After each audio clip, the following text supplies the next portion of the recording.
So if philosophy gave birth to science, and science got,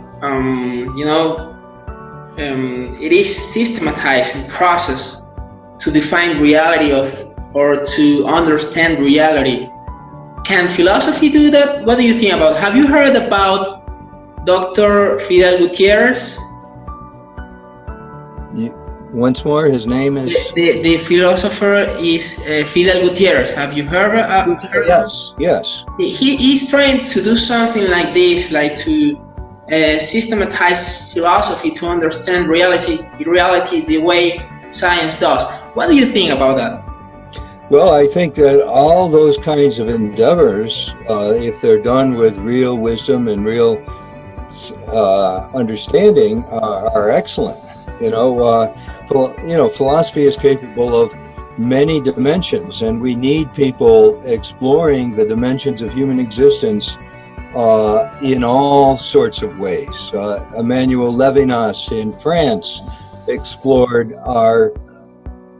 the infinity that he said was there in the human being, right? So he's exploring that dimension, and other philosophers can explore other dimensions. I think those endeavors are great. They're wonderful. Great. So, do you believe that modern society has lost interest in philosophy? Definitely. There's been since they invented the mass media, which was back in the First World War, about that time, 1914, 1915,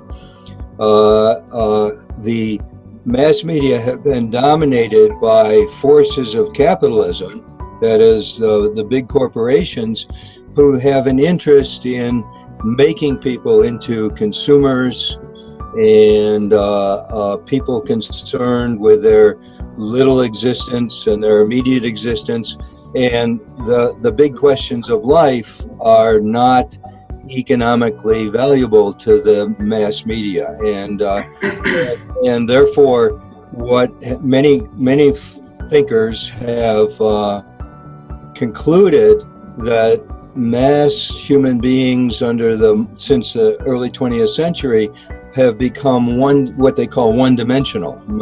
Herbert Marcuse used that phrase.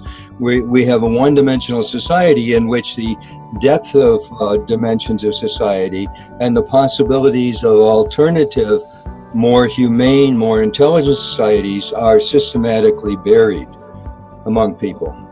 Okay.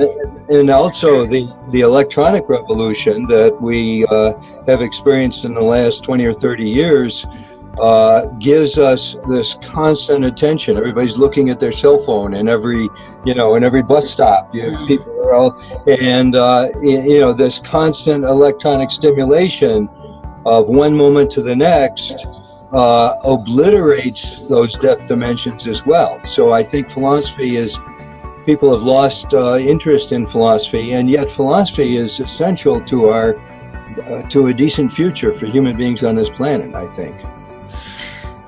You have said a lot of things that are really interesting to me. That I've seen on the internet, if you look for any philosophy channel, you're going to see that they have thousands or millions of followers. That is something really interesting, because it means that people are seeking out for philosophy.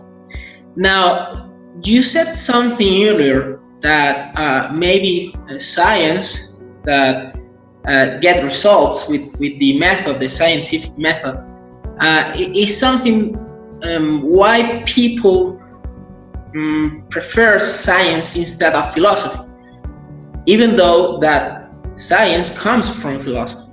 Now, maybe if we can see that people are seeking out for philosophy, do you think that maybe if philosophy get results into these questions that you say, maybe can this awaken interest in philosophy for people?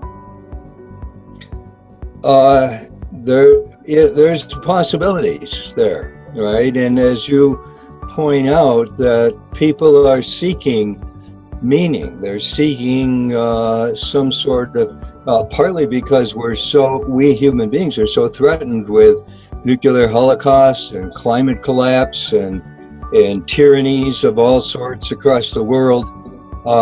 People are seeking something else, and that something else would have to include philosophy in the sense of a thoughtful, attentive, and mature thing.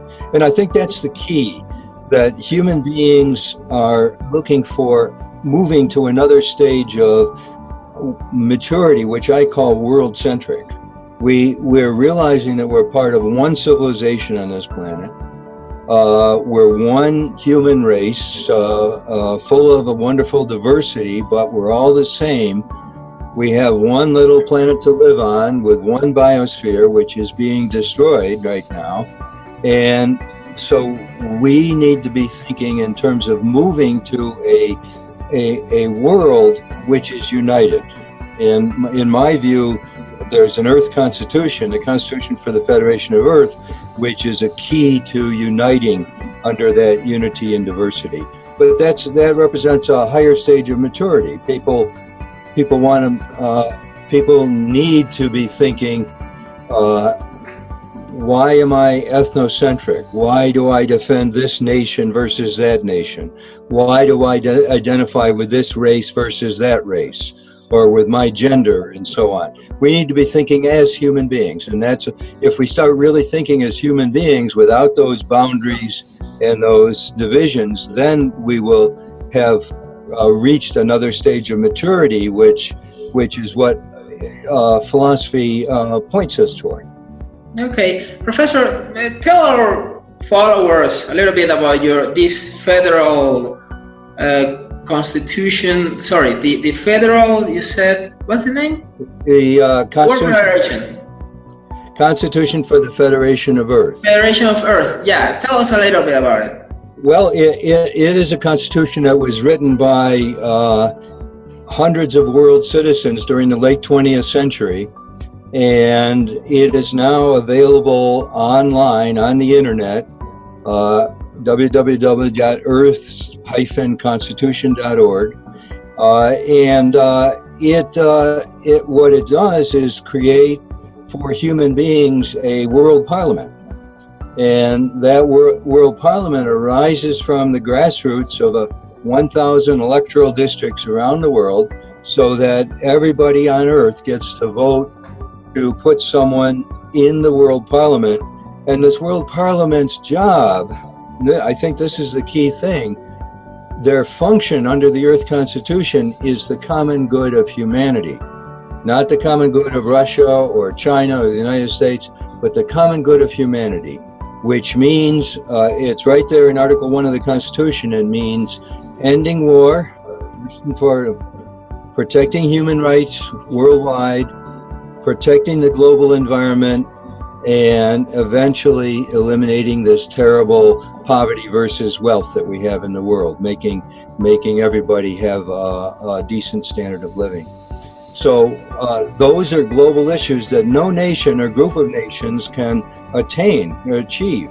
It has to be a world parliament. And so I happen to be president of that organization, the World Constitution and Parliament Association, that promotes the Earth Constitution as I was saying earlier, as a higher stage of human maturity. When we finally grow up on this planet, we will realize that we're one planet and we need to be governing ourselves democratically as one planet. So you're preparing the path.